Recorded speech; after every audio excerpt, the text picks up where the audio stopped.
تو ان کے مقدمات دوبارہ کھل جائیں گے، جو مال کھایا پیا ہے اس کا مسئلہ پھر ان کے لیے بننا شروع ہو جائے گا۔ اب یہاں مسئلہ یہ ہے کہ یہ جو محاذ آرائی کی سچویشن ہے، اس کے بارے میں جو ہم سمجھ سکیں وہ لگتا یہی ہے کہ یہ ایک سوچی سمجھی پلان کے مطابق کیا جا رہا ہے۔ یعنی ایک طرف حکومت اپنے مرضی کے بینچ بنانے کا قصہ کہہ رہی ہے، جب مرضی کے بینچ بنانے کی بات آئے گی تو عدلیہ تقسیم ہوگی، کیونکہ ہم نے دیکھ لیا ہے کہ عدلیہ میں پولیٹیکل الائنمنٹ نظر آتی ہے۔ عام آدمی کا امپریشن یہی ہے کہ ججز کی اپنی سوچ وہ افیکٹڈ ہے یا اس کے اوپر حاوی ہے، ان کی سیاسی جو وابستگی ہے غالباً وہ حاوی ہے۔ اس چیز سے نظر آتا ہے کہ عدلیہ ڈیوائیڈڈ ہوگی اور اس سے حکومت فائدہ اٹھانا چاہے گی۔ جہاں تک پریشر ٹیکٹکس کا تعلق ہے، اس میں آپ دیکھیے کہ آج کوئٹہ بار کونسل کی طرف سے جسٹس مظاہر علی اکبر جو کہ جج ہیں ہمارے سپریم کورٹ کے، ان کے خلاف سپریم جوڈیشل کونسل میں ایک ریفرنس داخل کر دیا گیا ہے، اور وہی اعتراضات جن کا وہ جواب بھی دے چکے، اور ان میں سے کوئی بھی اعتراض ایسا نہیں ہے جس کی کوئی قانونی حیثیت ہو یا اس میں کوئی سچائی ہو۔ لیکن جسٹس مظاہر علی اکبر کو پہلے دن سے انڈر پریشر رکھا گیا، اور اب یہ جو ریفرنس وغیرہ ہے وہ لازماً ریفرنس پہ جب کام شام شروع ہوگا، اس سے بات چیت ہوگی، تو جس کے خلاف ریفرنس ہوتا ہے اس کو جواب دہی وغیرہ کرنی پڑ جاتی ہے، تو اس چیز کی وجہ سے ان کو ملائن کرنے کی کوشش کی جائے گی، انڈر پریشر رکھا جائے گا، اور یہی وہ چیز ہے جو ظاہر کرتی ہے کہ یہ حکومت ان کی نیتیں صاف نہیں ہیں۔ یہ جو رانا ثناء اللہ نے ایک دن پہلے بات کی تھی کہ وہ 3 ججز کے بارے میں ریفرنسز کی بات کر رہے ہیں، وہ ریفرنسز یہی 3 جج جو بینچ میں موجود ہیں، اور لگتا یوں ہی ہے کہ اگر الیکشن کی بات ہو جاتی ہے تو حکومت یہ وار کرے گی، اور یہی وہ پریشر ہے جو کہ وہ ظاہر کر رہے ہیں چیف جسٹس کے اوپر، اور اس پریشر کے نتیجے میں آپ دیکھ لیں کہ ججز کی زیادہ میجورٹی ایک طرف ہے، اور اس میں یہ ریفرنسز کا جب سنائی شروع ہوگا قصہ، تو اس میں کافی گند اچھلے گا سپریم جوڈیشل کونسل میں، اس میں حکومت کا نمائندہ بھی بیٹھتا ہے، لہذا آپ دیکھ سکتے ہیں کہ حکومت اپنے اس اختیار کو کس طرح ناجائز استعمال کر رہی ہے عدالتوں کو انفلوئنس کرنے کے لیے۔ اب یہاں پہ جو الزامات ہیں ججز پہ، وہ تو میں اس پہ بھی بات کروں گا کہ وہ کس طرح ان ججز کو ملائن کیا جا رہا ہے، اور کرنے والے وہ لوگ ہیں جن کی اپنی دامن اتنا داغدار ہے کہ نہ اخلاقیات ان کے پلے ہیں، نہ سچائی ان کے پاس ہے، اور نہ ہی ایمانداری ان کے پلے ہے۔ لہذا جب آپ ان کو دیکھیں تو وہ آواز بڑی اونچی رکھتے ہیں، حکومت کی سپورٹ اس وقت موجود ہے، اور وہ ججز کو بدنام کرنے کا کام کرتے ہیں۔ اعتزاز احسن نے آج پھر ججز کو ایڈریس کیا، اور اس نے کہا کہ چیف جسٹس آج بھی نظریہ ضرورت کے خلاف ڈٹ کے کھڑے ہیں۔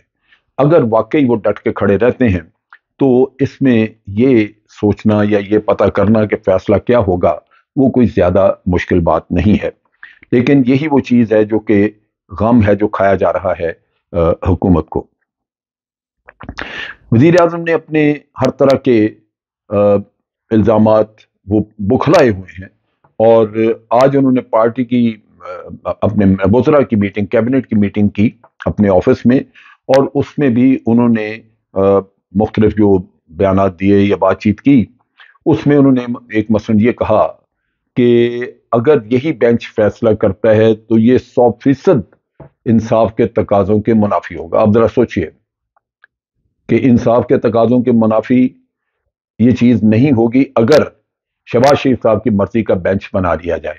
کیا دوسری سائڈ اس پہ اعتراض نہیں کر سکتی کہ اگر شہباز شریف صاحب کی مرضی کا بینچ بن جائے تو اس کا فیصلہ 100% انصاف کے تقاضوں کے خلاف ہوگا؟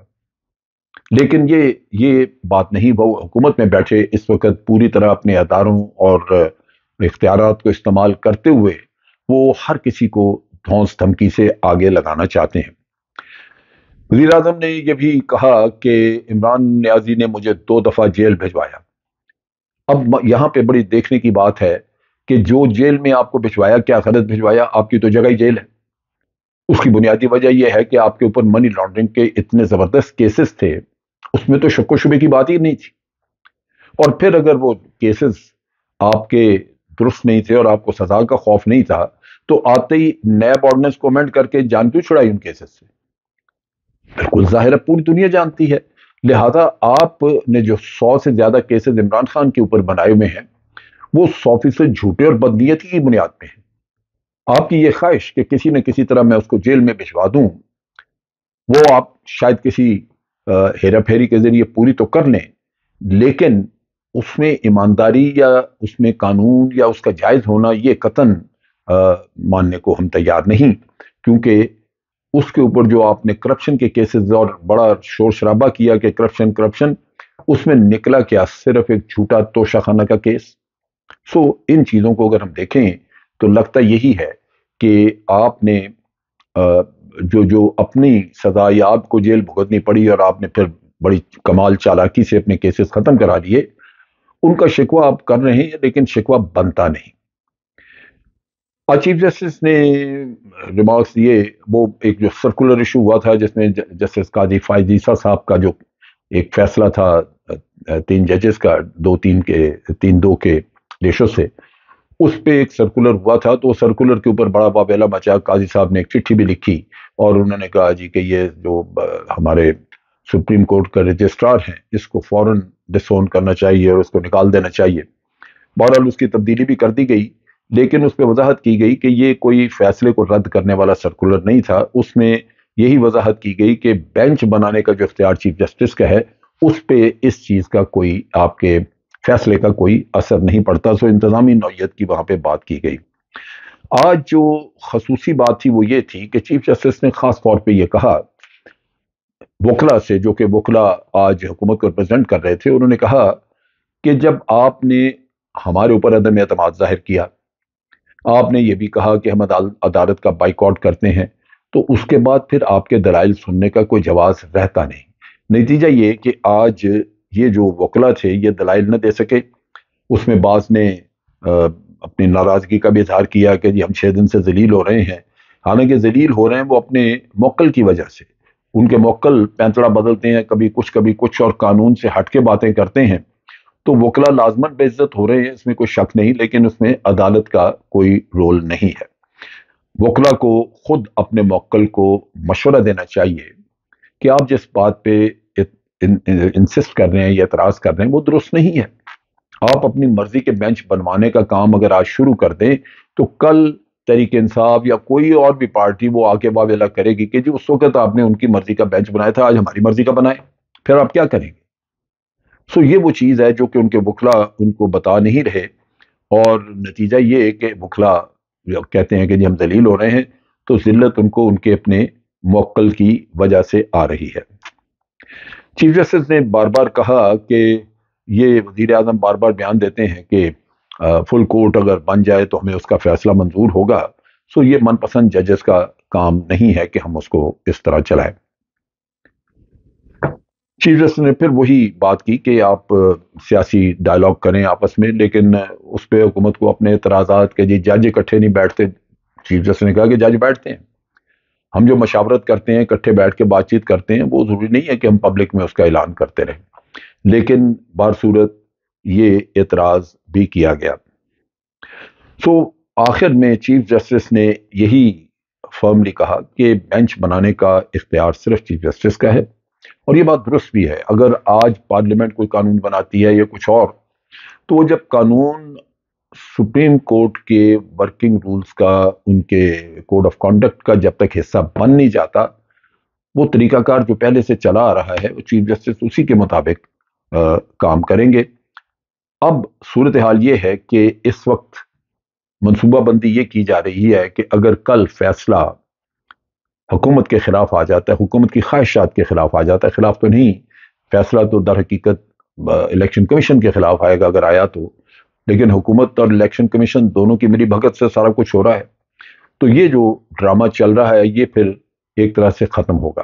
اب سوال یہ پیدا ہوگا کہ حکومت تو یہ فیصلہ ماننے کو تیار نہیں ہوگی جو ان کے تیور ہیں، اور جب ان کو پوچھنے والا کوئی نہیں، ان کو کوئی ادھیڑنے والا نہیں ہے، تو وہ منمانیاں تو پہلے ہی کر رہے ہیں، یہاں بھی کریں گے، رونا دھونا کریں گے کہ ہم فیصلہ نہیں مانتے.